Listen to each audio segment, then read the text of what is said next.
Hi, welcome to the training marketing videos. My name's Sam Witteveen, and this video is going to be all about the 5 biggest mistakes that trainers make. Let's start off.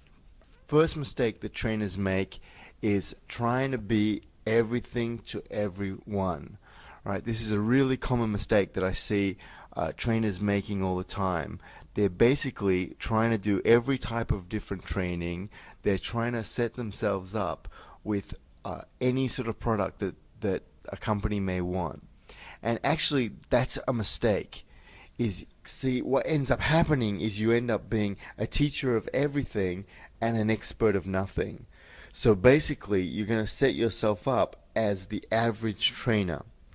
And when that happens, the problem that happens is that companies end up perceiving you in a way where they don't see that you're any different than any other trainer.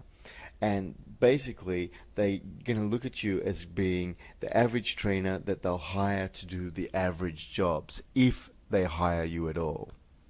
Mistake number 2 is kind of an extension of the first one, is that of no differentiation. You have to make yourself different, all right? If you aren't different from the guy down the street, why should a company hire you? Why should they be interested in your services if they've already got trainers who are doing exactly the same thing to you? See, you gotta stand out. Most trainers just simply don't stand out. There's nothing about them that is different than the average trainer in any training company. And that's simply one of the things that makes people forget them, makes people not remember them, and makes people not really interested in hiring them. Right? You can't afford to be just another trainer or another training company. If you really want to make big money in this business, if you really want to be successful in this business, you have to establish yourself as you being something different than other people. Now, this has a lot to do with establishing yourself as an expert. See, when you are trying to do everything for everyone, like I was talking about in number 1, then you might have, a team building seminar, a sales seminar, a customer relations seminar, I think this seminar or that seminar. And the problem with that is that when people look at you, they don't perceive that you're an expert at any of those things. They're basically thinking that, okay, you're teaching the average thing from a book or from some other place. So to stand out, you need to basically select what are you going to become an expert at. For the coaching students, this is what we've started to work on about when I talk about you the expert. It's all about how can you develop yourself as an expert so that you stand out and you're not like just the average person down the street. Number 3, okay, another big mistake that trainers make is they foolishly go out and copy trainers who simply aren't doing that well.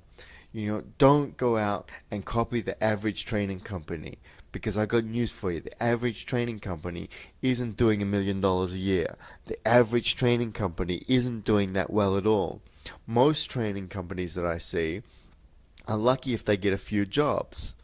And luckily enough, often, the jobs that they get paid for is barely enough that they can live on for the rest of the year. So they don't actually ever thrive. They're always, striving to just basically meet their, simplest needs.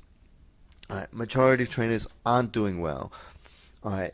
In fact, one of the reasons that they're not doing so well is that the common ways they think of promoting themselves are myths.